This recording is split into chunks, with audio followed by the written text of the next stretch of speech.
All right, welcome. Wow, what a big crowd. Thanks, guys, for coming out.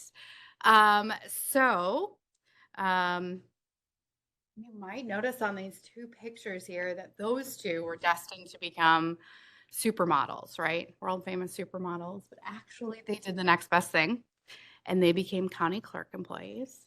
Cool. Yeah. So that fabulous one at the top here, that's me, Chelsea Pointer, and I'm the voter registration coordinator.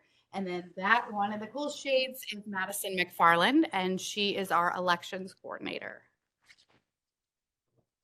So today we're going to go over 3 points about Vote Ready. Super exciting. I have had my coffee this morning. We're going to talk about preparing, we're going to talk about voting, and we're going to talk about impact. So I'm going to hand it over to Chelsea, maybe if the pointer will I just point. Yeah. There we go. There, that's what she's talking about. All right. So I'm going to talk to you guys about some voter registration basics. It's important to not just register to vote, but to also make sure your registration is updated and accurate. So a couple things for you guys. Qualifications for registering to vote. So you can be 17 and a half to register to vote and then 18 to vote. So if you know anyone who's 17 and a half right now, get them registered so that they're ready in time for an election. ID options for registering, kind of small, but there's a lot of different options for registering to vote. It's a little bit limited to actually vote, and Madison will talk more about that. But for registering, you can use your current Missouri driver's license or non-driver's license. You can actually use an out-of-state driver's license as well. You can use a current ID issued by a Missouri institution of higher education. You can use a military ID, passport, social security card, birth certificate, tribal documents. There are a lot of options. One thing not a lot of people know about is that you can actually use a current utility bill, bank statement, government check, or other government document. And those can actually be pulled up on your phone. So there's a lot of options for registering. So where can you register, update your information? So you can come to our office and actually visit us. We're downstairs in the historic courthouse room 113. You can also go to the DMV. So if you're going to the DMV to update your information anyways, you can let them know you want to update your voter registration as well. Any family services office, and then also online through the Secretary of State. And you have two options for that. You can print out a form and mail that into us, or you can actually do an online form. And with the online one, you'll do a signature with your finger, or you can actually do a signature with the mouse. And then we have any Greene County library. That's usually the easiest and most accessible. The hours are expanded from what ours are in the office. And that includes any Greene County library, so not just Springfield. And then we have a variety of other locations that are listed on our website, and that's actually through the Deputy Registrar Program. Is an opportunity for the community to register to vote in Greene County. We actually train and deputize staff and volunteers in the community.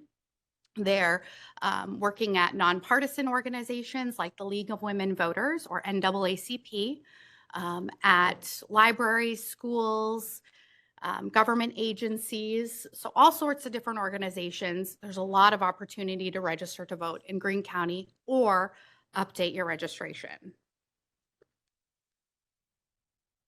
All right, so I have some voter registration statistics for you. I'm not going to go through everything, but I do want to note that voter registration, registered voters, is always changing.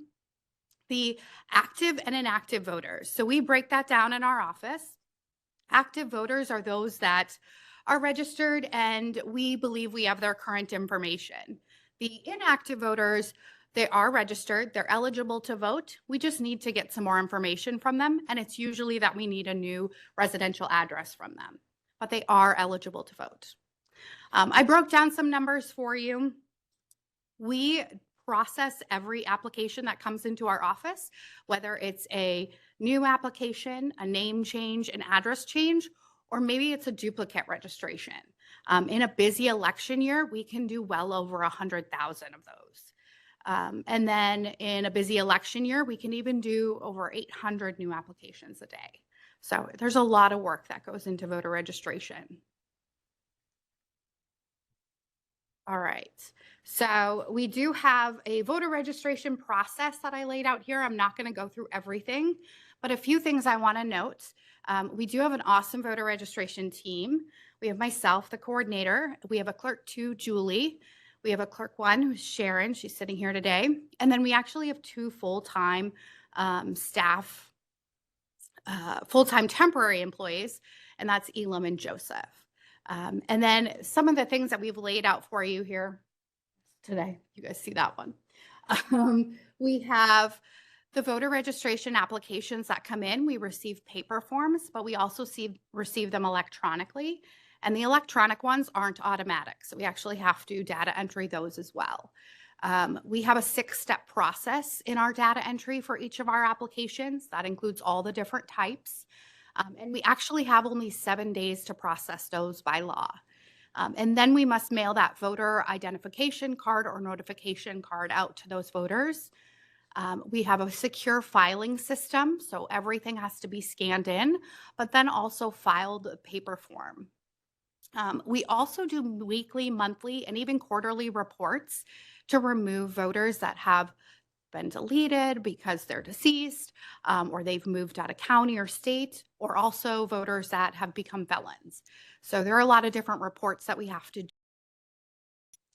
We also do a canvass, so that's every 2 years. By law, we have to run a canvass, and you're going to get a new voter card in that canvass, and it's actually coming up here soon. So that's a great way to see if we have your accurate information when you receive that new voter card in the mail. So like I said, by law, it's every 2 years, but we actually do a quarterly canvass for known moves, and those ones aren't required, but we do that in order to really accurately maintain our records. Our team also checks petition signatures. So that's a few of the things that we do. And then our team also helps a lot in elections and other office procedures in the clerk's office. So how does this impact you? So the laws often change, and with voter registration and elections, the law recently changed. House Bill 1878 came into effect in August of 2022, and this impacted both of us and all of you guys. So we now register by state in Missouri instead of by county. And what that means is that once you're registered in Missouri, you can update or change your address up to and even on election day. So it's no longer by county, it's by state. You can also update your political party. So it is not required to do that, but if you choose to do that, you can, and you actually need a signature. So anything that you change on your voter registration, including that political party, requires a signature from the voter. It's not just a signature from a power of attorney. It has to be the voter. So today, if you need to do any of those changes or you'd like to add that political party, we have some stuff up here. We have our voter registration cards. You can fill those out, drop them off today, or you can bring them with you and bring them to our office. We also have some information about election judges, 2024 elections. Then we have these voter registration toolkits. So like I said, we have the deputy registrar program, but we also in Missouri allow anyone to help register voters. And so a political party, a candidate, church group, whatever it may be, can help register voters. There are some requirements in the state, and this packet that our team created goes over that. So if you know a group or if you're interested in learning more about it, you can pick one of these up today or in our office at any time. So we've got some cool stuff for you there. Right. Thanks, Chelsea. So here comes the fun part, right? You registered to vote, and now we have to prepare to vote. In our office, it takes about 10 weeks prior to every election to prepare. And every election build doesn't really have a template. It's from the ground up. And we actually have to build that election in 3 different systems. So, right, you learned in school a theory and how it applies. We have to figure that out, right? So here we go. Preparing, it all starts with redistricting, and it's kind of a cycle, right? Every 10 years, the US Census happens, and then lines get redrawn. Congressional Senate representative. Then from here in the clerk's office, at the associate commissioner, and we have to balance those out. We balance those out by yes with population numbers. The commission has to approve order, and the lines kind of get balanced out in those districts. At the end of it, we have to balance the precincts, right? It may not mean to you, but they mean a lot when it kind of associated to location. So like we just readjust a lot of things, including 5,490 for readjusting this last census. We only had 6 weeks to the majority of the work. Only 2 on the election. To my clerk is actually where today because we have on big shout out. Candidate fine. That's going to come up in February. It's actually a really funny thing. Absentee for April. Next week's candidate filing in August. So if you feel like this, don't worry, it's just busy. 2020, we had 166 filed. Well, you may not find that on the back, right? In elections, we have Missouri non-election.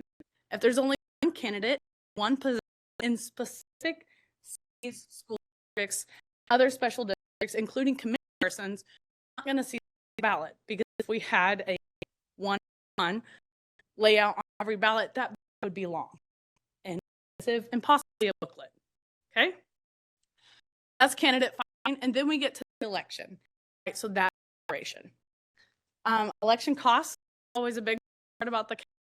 Did you know that it costs close to $1 million for every election that we hold here? That is cost for election judges, and yeah, go into more election judges here in just a little bit. But I kind of talk about how election build happens. We lay out the ballot, like I said, 3 different systems. We think about a diagram, all these little bubbles across the county, and we have to figure combined style goes to each polling location and how many of those. And we assign program and our equipment. All of our tests are public, and they are organized by our office. They're actually created by bipartisan election judge teams that are not election teams in the office. We pack the ballot supplies. Everybody in our office helps with those in a partisan manner. We train our election judges. We also have election participants that we hope to have back in 2024. We have election voters. So we have from other also have election opportunities. See all districts combine voter registration to see their show iPad there.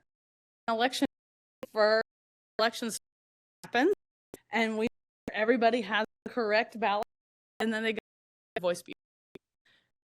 Both coolest election day, just because it's election doesn't mean the over. Also, after the we have to post. Military entities can actually ballots by 12 p.m. the Friday after the count. Get to make sure thing on the report correctly.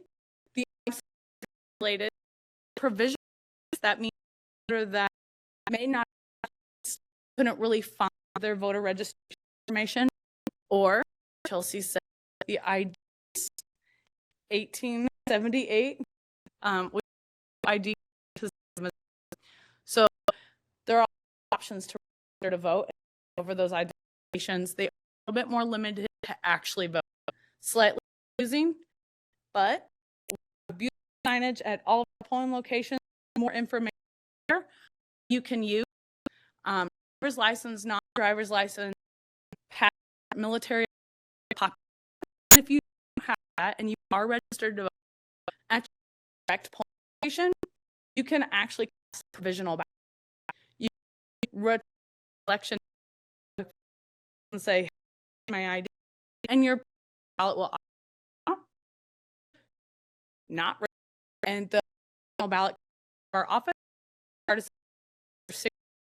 and matches be accepted to do may not spend a lot of time or too much, but thousands of ballots very this before every we have to post-election. Post-election is important. One, we have paper ballots here in the state of Missouri.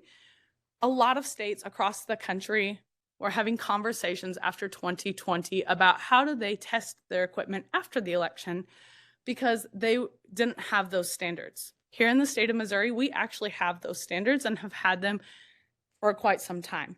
We do a pre-election test that I talked about earlier. We do that same test post-election. So organized by our office, handled and executed by bipartisan election judges, right? And they take a test deck, so that's paper ballots, and they feed them through the machine, and it makes sure that the tabulation is correct. So if candidate one has one ballot that has one vote, we have to make sure that that piece of equipment tabulated correctly before and after the election. We also have a manual recount election, not just federal elections, every election. 5% of our polling locations are randomly chosen on election night by a bipartisan team, not with our office. And those ballots get tabulated, basically. They get manually recounted. So they make sure that the machine came up with the same amount, right? If it didn't, then we go further into it. Okay, so 5%, that's 5 polling locations for here for Greene County. Then the verification board meets. It's a bipartisan team that meets outside, that's not from our office, and they meet to say, did the election happen accurately, fairly, and open? If they say yes, they certify the election. I haven't been in a verification board that they've said no yet, so let's go there. But the best part about this is these are all open to the public. All right, our third point today, voting. So we prepared the before, the election day, and the after, but how can you vote? There are 3 ways to vote in Greene County now. With 1878, there is no excuse absentee voting. What that means is 2 weeks prior to every election, there is an absentee voting period that you do not need a legal reason. This is in person only, and you can do that at the election center. You can also now do that at the library center. We'll do the library center for like a 1 week prior to the April, but for August and November, they will have the 2 week full no excuse absentee voting. 2 convenient places for ballot access. The next option is absentee by mail. Let's say you are going to be out of town. That is a legal reason to vote absentee. You can request that ballot 6 weeks prior to the election. We can mail you that ballot and you'll vote it. There are some notary requirements unless you are incapacitated or confined due to illness or incarcerated, but you've retained the right to vote. And then you can mail that back. As long as it is here by 7 p.m. on election day, it should be able to be either accepted or rejected at that time, okay? Final one is election day polling locations. This one is what really excites me. We were one of the first election authorities in the state of Missouri to have central polling locations. That means as long as you are registered to vote in Greene County, you can go to any one of these central polling locations and cast your ballot. You do not have to go to your assigned location, so it's just another option for you. So again, another way to have ballot access. That's at MSU's Welcome Center, City Utilities Transit Center, Mercy Hospital, and Cox South. Okay. Our office is also a central polling location. However, on election day, it can be really wild just because our main call center is there as well. So we're fielding all those phone calls. We have 79 assigned polling locations. We just added 4 new ones this year alone. So we have increased, which that kind of goes back to that cost as to the labor cost. All right, how can you help? How can you get involved? This is where the impact comes. There are multiple different options. I see a lot of faces in here that help on election night. Election night is probably the main one that Greene County employees do. However, we really need help as election judges. Election judges, it's an early day as you see there, 8 a.m. to the polls close. November will be a fast day.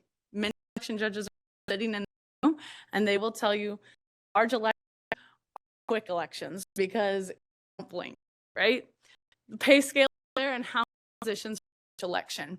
The larger that number will be for federal elections, which would be that November 2020 election, and then the August 2024 election. Election night is where all come back to each polling location. We receive bipartisan teams, and there are processes for that. Hourly testing, right? Bipartisan testing those pieces of equipment.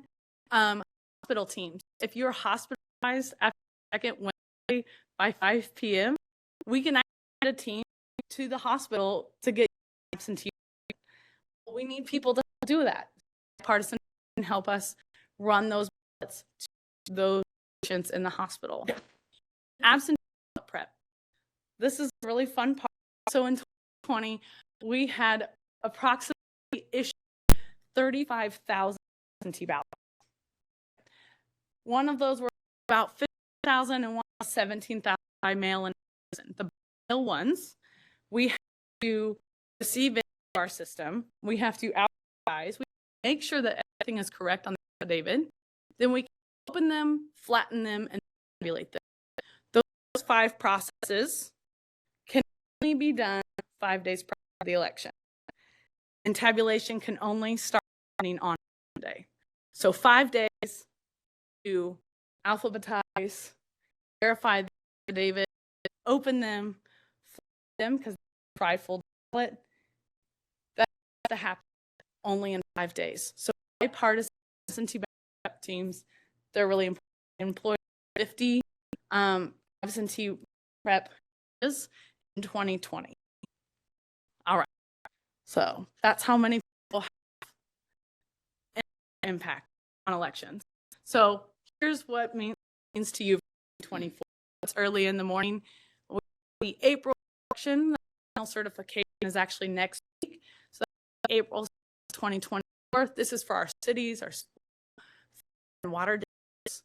Then we have that primary for federal state offices, that candidate filing that's going to happen in February. It's going to be for that primary election.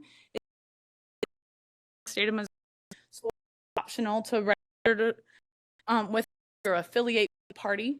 You can't select any party ballot in the primary. And then that 2024 election, we're kind of all hearing about, especially with what caucus tonight. What brings me to this presidential, right? To have a election as to a system will be organized and executed by the local party. We're working with our local parties here to make sure that our website has that information as well. I do know that both parties, there are 3 parties, Libertarian, Republican, Democrat. We've been in contact with the Republican and Democratic Party. They share that information disseminated on their websites as well. So we do not have a March presidential preference. Impact. Okay. It's early, like my said, but we've got some candy, guys, and candy's right. So we talked about how this impacts you guys individually, but today, how does this impact you as a county employee and particularly offices? And Matt, got some candy. You can help us answer that.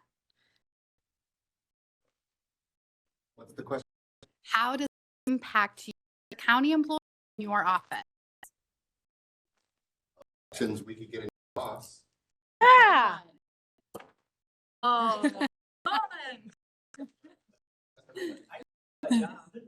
There you go. a piece of candy. Is that I'm candy? candy. I feel like a bag. Anyone else?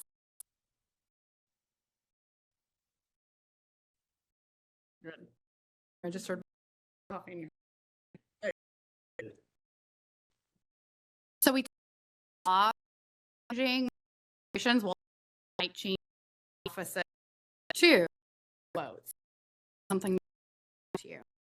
Change their tax change bond on ballot in April. Your office and update an address with your office, it might be important to direct them to our office to make sure that they're updated. Is there anyone from the recorders in here? No. So one thing, when they change their name with the recorder's office, maybe they just got married, they can actually change or they should change their voter registration as well. However, we encourage them to go to the DMV first because they do need to change it with the DMV or Social Security first if they have a name change. Anything else? We could work at the elections. Yeah. So the county commission has approved that you can work as an election judge. So you get your normal rate of pay as if you were at work that day, but you also get the election judge stipend. So that is something to help fulfill that need. You can contact our office for more information about being an election judge. It does have to have supervisor approval though. So that's something to keep in mind there. And there's 2 training sessions that you need to go to. Oh, very good. Very good. So Conan's just up here. So there are 2 trainings. We have a hands-on training that happens that can be in person if you're a first-time election judge, or online with a test if you're a returning election judge. That only happens annually now. So you only have to go to that one time. Then there is an overview election judge training that happens prior to every election. It's about 2.5 hours, definitely required prior to every election. And I say required as in, if you want to get paid the training stipend, you have to attend that training. Why do we do that prior to every election? Because the laws change for each election in some regard. There are little tweaks and little adjustments that happen. So like an April election is not considered a federal election. We do not have a federal provisional ballot. That's a yellow provisional for somebody that we cannot find in the poll pad or that precinct roster, right? August and November, those are federal elections. So little adjustments like that happen. All right. I have a question. Yes. So you said that they could register at the DMV or payment services. What's the delay time in that? Because when we're sitting there and polling people and people go, well, I did it at the DMV, and we're like, well, I'm sorry you're not in the system. What's the delay? Do you know what the time delay is there? So so we get those from the DMV electronically, and those actually come to us fairly quickly. It's usually the next day or 2. They have to push a button basically, and that gets sent to us. And then we do have those 7 days to process. So when we're dealing with the DMV, excuse me, we can get hundreds of those at a time. A lot of them are duplicates, but they have to go through the same process. So like this morning I came in and I had over 400 of them that I've got to do. So we try to get all of those done. Now, a lot of times that question at the DMV can be a little confusing. And so they may have thought that they registered, sorry, but they actually didn't accurately answer the question. But what we can do is they can actually fill out the precinct roster, and then we can contact the DMV and check to see if they did say, yes, they want to update their registration. So there are ways to figure it out after the fact, and that's when that provisional ballot would come in. As far as family services, that can take a little bit longer because they do mail a paper form to us. So they send those out with like food stamp applications. The people send those back, and then they process their stuff, and then they send that to us. So sometimes we're getting those weeks later. So the best bet for voter registration is to make sure you're vote ready. That's why we call this vote ready, is so to make sure that you know that you're registered, that your stuff is accurate, and you can do that on our website. You can also call our office, you can email us, you can visit us. There are a lot of different ways to make sure that you're registered and ready to go. And then one of the things I always encourage people, especially when I do my deputy registrar trainings, is when in doubt, just fill out the form. I would rather have to do more data entry in our office or have my team do more data entry in our office, give you the credit, Sharon, then have you show up on election day and not be registered to vote. Any other questions for us? Here's our contact information. Thanks for joining us on this cold Tuesday morning. And just remember the next election is April 2nd of 2024.